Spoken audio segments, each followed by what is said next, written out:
abịa n'ụbọchị nke tata bụ akara edemede. Gịnị bụ akara edemede n'asụsụ Bekee? Akara edemede bụ punctuation mark. Ịghọta?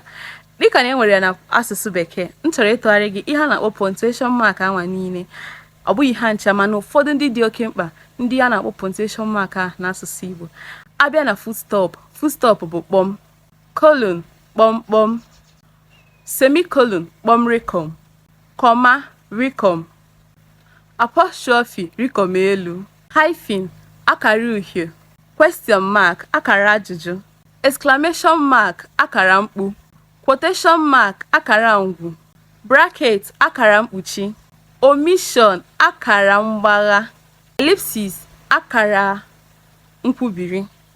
Ifugo, ihe a bụ ụfọdụ akara edemede enwegasịrị ndị dị oke mkpa.